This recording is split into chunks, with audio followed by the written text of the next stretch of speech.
Bom dia, boa tarde, boa noite. Toda hora é hora de ouvir a palavra do Senhor. E hoje nós vamos ouvir no livro dos Atos dos Apóstolos 22, 23 e 24. Vamos lá. Irmãos e pais, ouçam agora minha defesa. Quando ouviram que lhes falava em aramaico, ficaram em absoluto silêncio. Então Paulo disse: Sou judeu, nascido em Tarso, da Sicília, mas criado nesta cidade. Fui instruído rigorosamente por Gamaliel na lei de nossos antepassados, sendo tão zeloso por Deus quanto qualquer um de vocês hoje. Persegui os seguidores deste caminho até a morte, prendendo tanto homens como mulheres e lançando-os na prisão, como o podem testemunhar o sumo sacerdote e todo o sinédrio. Deles cheguei a obter carta para seus irmãos em Damasco e fui até lá, a fim de trazer essas pessoas a Jerusalém como prisioneiras para serem punidas. Por volta do meio-dia, eu me aproximava de Damasco, quando de repente uma forte luz vinda do céu brilhou ao meu redor. Caí por terra e ouvi uma voz que me dizia: Saulo, Saulo, por que me persegues? Então perguntei: Quem és tu, Senhor? E ele respondeu: Eu sou Jesus, o Nazareno, a quem você persegue. Os que me acompanhavam viram a luz, mas não entenderam a voz daquele que falava comigo. Assim, perguntei: Que devo fazer, Senhor? Disse o Senhor: Levante-se e entre em Damasco, onde lhe será dito o que você deve fazer. Os que estavam comigo me levaram pela mão até Damasco, porque o resplendor da luz me deixara cego. Um homem chamado Ananias, fiel seguidor da lei e muito respeitado por todos os judeus que ali viviam, veio ver-me e, pondo-se junto a mim, disse: Irmão Saulo, recupere a visão. Naquele mesmo instante, pude vê-lo.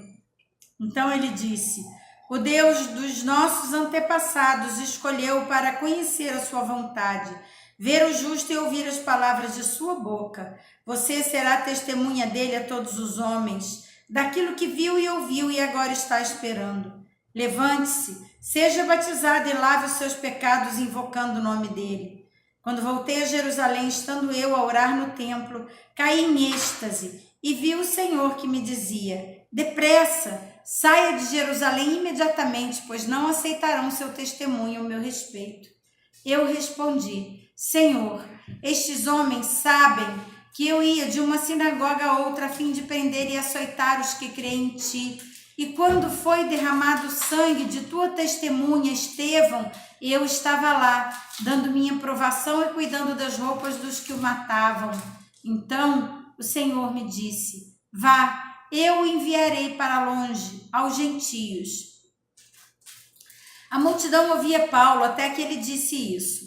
Então todos levantaram a voz e gritaram: Tire esse homem da face da terra! Ele não merece viver! Estando eles gritando, tirando suas capas e lançando poeira no ar, o comandante ordenou a Paulo que fosse levado à fortaleza e fosse açoitado e interrogado para saber por que o povo gritava daquela forma com ele.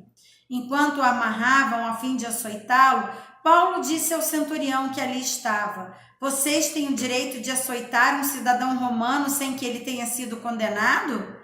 Ao ouvir isso, o centurião foi prevenir o comandante: Que vais fazer? Este homem é cidadão romano. O comandante dirigiu-se a Paulo e perguntou: Diga-me, você é cidadão romano? Ele respondeu: Sim, sou. Então o comandante disse: Eu precisei pagar um elevado preço por minha cidadania. Respondeu Paulo: Eu a tenho por direito de nascimento. Os que iam interrogá-lo retiraram-se imediatamente. O próprio comandante ficou alarmado ao saber que havia prendido um cidadão romano. No dia seguinte, visto que o comandante queria descobrir exatamente por que Paulo estava sendo acusado pelos judeus, libertou-o e ordenou que se reunisse os chefes dos sacerdotes e todo o sinédrio. Então, trazendo Paulo, apresentou-os a ele. Capítulo 23. Paulo, fixando os olhos no sinédrio, disse: Meus irmãos, tendo cumprido meu dever para com Deus com toda boa consciência até o dia de hoje, diante disso, o sumo sacerdote Ananias deu ordem aos que estavam perto de Paulo para que lhe batessem na boca. Então Paulo lhe disse: Deus te ferirá a parede branqueada. Estás aí sentado para me julgar conforme a lei, mas contra a lei me mandas ferir. Os que estavam perto de Paulo disseram: Você ousa insultar o sumo sacerdote de Deus? Paulo respondeu: Irmãos, eu não sabia que era ele o sumo sacerdote, pois está escrito: Não fale mal de uma autoridade do seu povo. Então Paulo, sabendo que alguns deles eram saduceus e outros fariseus, bradou no sinédrio: Irmãos, sou fariseu, filho de fariseu. Estou sendo julgado por causa da minha esperança na ressurreição dos mortos. Dizendo isso, surgiu uma violenta discussão entre os fariseus e os saduceus, e a assembleia ficou dividida. Os saduceus dizem que não há ressurreição, nem anjos e nem espíritos, mas os fariseus admitem todas essas coisas. Houve um grande alvoroço e alguns dos mestres da lei, que eram fariseus, se levantaram e começaram a discutir intensamente, dizendo: Não encontramos nada de errado neste homem. Quem sabe se algum espírito ou anjo falou com ele? A discussão tornou-se tão violenta que o comandante teve medo que Paulo fosse despedaçado por eles. Então ordenou que as tropas descessem e retirassem à força do meio deles, levando-o para a fortaleza. Na noite seguinte, o Senhor, pondo-se ao lado dele, disse: Coragem! Assim como você testemunhou a meu respeito em Jerusalém, deverá testemunhar também em Roma. Na manhã seguinte, os judeus tomaram uma conspiração e juraram solenemente que não comeriam nem beberiam enquanto não matassem a Paulo. Mais de 40 homens estavam envolvidos nesta conspiração e, dirigindo-se ao chefe dos sacerdotes e os líderes dos judeus, disseram: Juramos solenemente sobre maldição que não comeremos nada enquanto não matarmos a Paulo. Agora, portanto, vocês e o sinédrio peçam ao comandante que faça comparecer diante de vocês com o pretexto de obter informações mais exatas sobre o seu caso. Estaremos prontos para matá-lo antes que ele chegue aqui. Entretanto, o sobrinho de Paulo, filho de sua irmã, teve conhecimento dessa conspiração. Foi à fortaleza e contou tudo a Paulo, que, chamando um dos centuriões, disse: Leve este rapaz ao comandante, ele tem algo para lhe dizer. Assim, ele o levou ao comandante. Então disse o centurião: Paulo, o prisioneiro, chamou-me, pediu-me que trouxeste este rapaz, pois ele tem algo para te falar. O comandante tomou o rapaz pela mão, levou-o à parte e perguntou: O que você tem para me dizer? Ele respondeu: Os judeus planejaram pedir-te que apresentes Paulo ao sinédrio amanhã, sob pretexto de buscar informações mais exatas a respeito dele. Não te deixes convencer, pois mais de 40 deles estão esperando em emboscada contra Paulo. Eles juraram solenemente não comer nem beber enquanto não o matarem. Então estão preparando agora, esperando que prometas atender-lhes o pedido. O comandante despediu o rapaz e comendou-lhe: Não diga nada a ninguém que me contou isso. Então chamou 2 dos centuriões e ordenou: Preparem um destacamento de 200 soldados, 70 cavaleiros e 200 lanceiros, a fim de irem a Cesareia esta noite às 9 horas. Providenciem montarias para Paulo e levem-no em segurança ao governador Félix. O comandante escreveu uma carta nesses termos: Cláudio Lísias, excelentíssimo governador Félix, saudações. Este homem foi preso pelos judeus que estavam prestes a matá-lo, quando eu, chegando com minhas tropas, o resgatei, pois soube que ele é cidadão romano. Queremos saber por que o estavam acusando. Levei-o ao sinédrio deles. Descobri que ele estava sendo acusado em uma questão acerca da lei deles, mas não havia contra ele nenhuma acusação que merecesse morte ou prisão.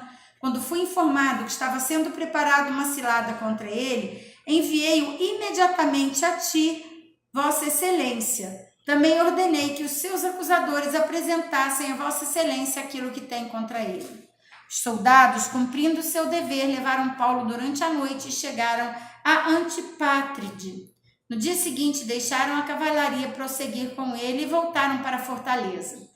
Quando a cavalaria chegou a Cesareia, deu a carta ao governador e lhe entregou Paulo. O governador leu a carta e perguntou de que província era ele. Informando que era da Sicília, disse: Ouvirei seu caso quando os seus acusadores chegarem aqui. Então ordenou que Paulo fosse mantido sob custódia no palácio de Herodes. Capítulo 24.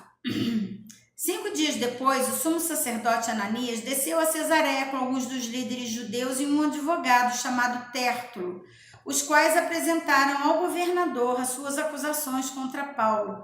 Quando Paulo foi chamado, Tértulo apresentou sua causa a Félix. Temos desfrutado de um longo período de paz durante o teu governo, e o teu providente cuidado resultou em reformas nesta nação. Em tudo e em toda parte, excelentíssimo Félix, reconhecemos esses benefícios com profunda gratidão. Todavia, a fim de não tomar-te mais tempo, peço-te o favor de ouvir-nos apenas um pouco. Verificamos que este homem é um perturbador que promove tumultos entre os judeus pelo mundo todo. Ele é o principal cabeça da seita dos nazarenos e tentou até mesmo profanar o templo. Então, o prendemos e quisemos julgá-lo segundo a nossa lei, mas o comandante Lísias interveio e com força arrebatou-o de nossa mão e ordenou que os seus acusadores se apresentassem. Se tu mesmo interrogares, poderá verificar a verdade a respeito de todas as acusações que estamos fazendo contra ele. Os judeus confirmaram a acusação, garantindo que as afirmações eram verdadeiras. Quando o governador lhe deu sinal para que falasse, o Paulo declarou: sei que há muitos anos tem sido juiz nesta nação, por isso de bom grado faço minha defesa. Facilmente poderás verificar que há menos de 12 dias subi a Jerusalém para adorar a Deus. Meus acusadores não me encontraram discutindo com ninguém no templo, nem incitando uma multidão nas sinagogas ou qualquer outro lugar da cidade. Nem tampouco podem provar-te as acusações que agora estão levantando contra mim. Confesso-te, porém, que adoro a Deus dos nossos antepassados como seguidor do caminho a que se chama seita. Creio em tudo o que concorda à lei e no que está escrito nos profetas, e tenho em Deus a mesma esperança desses homens de que haverá ressurreição tanto de justos como de injustos. Por isso, procuro sempre conservar minha consciência limpa diante de Deus e dos homens. Depois de estar ausente por vários anos, vim a Jerusalém trazer esmolas ao meu povo e apresentar ofertas. Enquanto fazia isso, já cerimonialmente puro, encontraram-me no templo sem envolver-me em nenhum ajuntamento ou tumulto. Mas há alguns judeus da província da Ásia que deveriam estar aqui diante de ti e apresentar acusações, se é que tem algo contra mim, ou os que aqui se acham deveriam declarar o crime que encontraram em mim quando fui levado perante o sinédrio, a não ser que tenha sido este quando me apresentei a eles e bradei por causa da ressurreição dos mortos. Estou sendo julgado hoje diante de vocês. Então Félix tinha um bom conhecimento do caminho, adiou a causa e disse: quando chegar o comandante Lísias, decidirei o caso de vocês. E ordenou ao centurião que mandasse Paulo sob custódia, mas que lhe desse certa liberdade e permitisse que seus amigos o servissem. Vários dias depois, Félix veio com Drusila, sua mulher, que era judia, mandou chamar o Paulo e ouviu falar sobre a fé em Cristo Jesus. Quando Paulo se pôs a discorrer acerca da justiça, do domínio próprio e do juízo vindouro, Félix teve medo e disse: basta, por enquanto, pode sair. Quando achar conveniente, mandarei chamá-lo de novo. Ao mesmo tempo, esperava que Paulo lhe oferecesse algum dinheiro, pelo que mandava buscá-lo frequentemente e conversava com ele. Passados 2 anos, Félix foi sucedido por Pórcio Festo. Todavia, porque desejava manter a simpatia dos judeus, Félix deixou Paulo na prisão. E assim, 22, 23 e 24, tá certo. Terminamos. Terminamos por mais um dia. Você já se inscreveu no canal? Já? Obrigada. Amados, vamos deixar o like em cada vídeo que você assistir e compartilhe, para que juntos possamos fortalecer a fé de muitos irmãos com a palavra viva do Senhor, que é o alimento do nosso espírito. Um grande abraço e até amanhã.